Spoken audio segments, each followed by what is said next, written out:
Hi everyone, welcome to today's Zoo to You. My name is Dan Holbrook. I work in the education department. We are here at the Vet Tech Hospital today. It's Vet Tech Appreciation Week, so we're going to show you a closer look at what our vet techs do and kind of the procedures they use and all the materials they use. So over here you can see all our staff. A lot of people may think there's a lot of techs that work at a zoo, but we actually only have 6 of them. So I'm going to take a closer look, and you can follow me to where Jess will be in this room over here.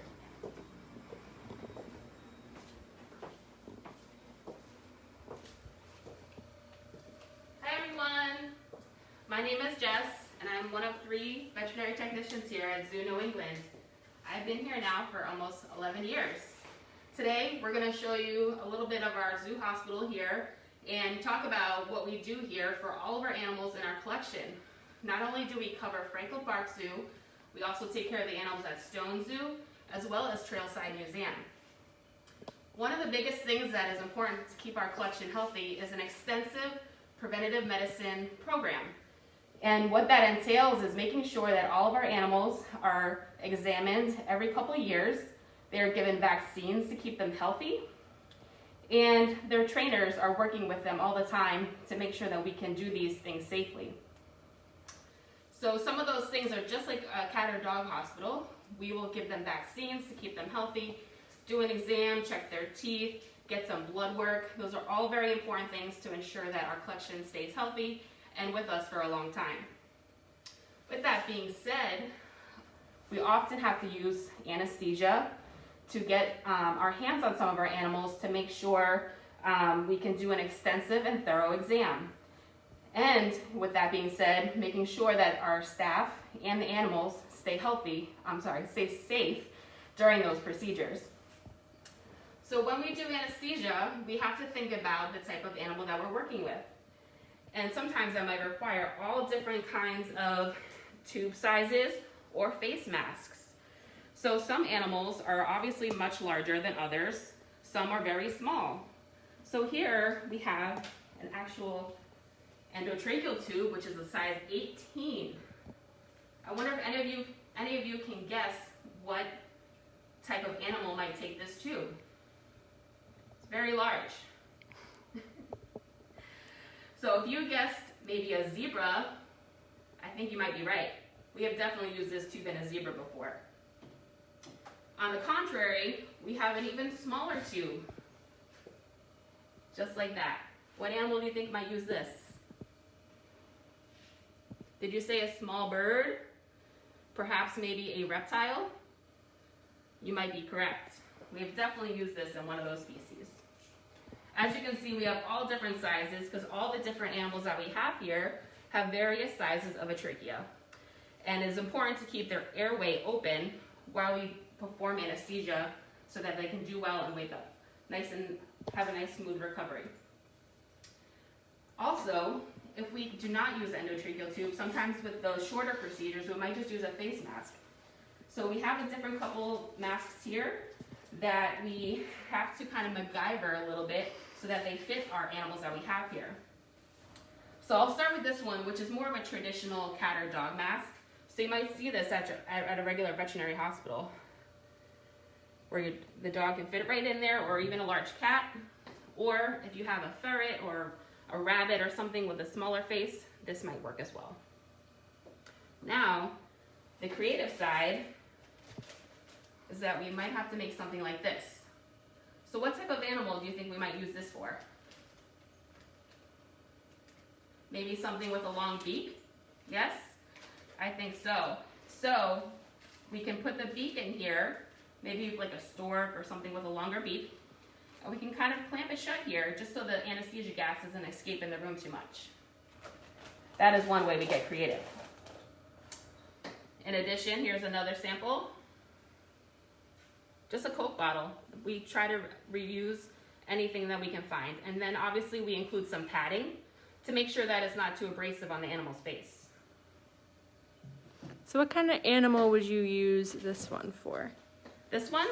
This one would definitely be another small bird with a longer beak. I think we have used maybe this on a kookaburra would be a good option, or maybe even something with a longer nose. So even like maybe an elephant shrew, we might have used this for in the past. They have a little bit longer nose. And then lastly, we have a mask like this, which is nice and padded over here.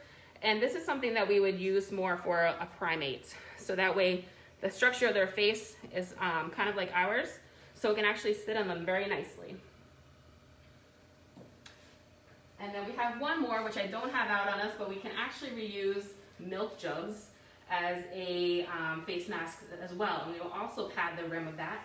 And we can actually use that on our gorillas, because they actually have a nice structure too, where the mask can fit right there. We've even used those on tigers as well.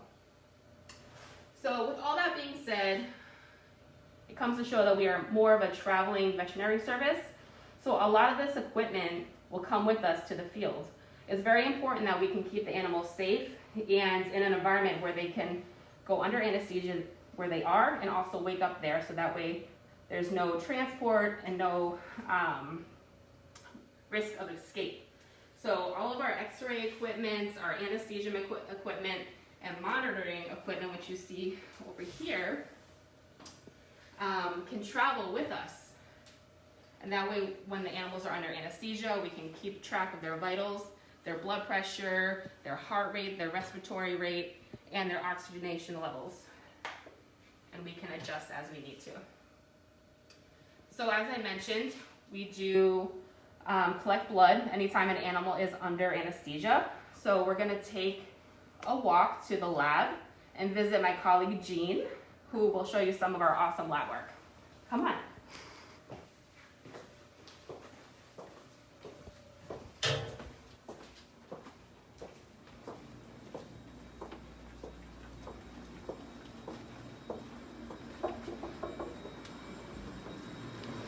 Hello. Hi.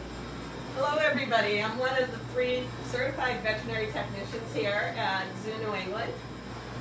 We are called technicians as opposed to nurses because our job covers many other different things besides just nursing. We do surgical nursing, ward nursing, nurse anesthetist, but we are also x-ray technicians and laboratory technicians, among other things.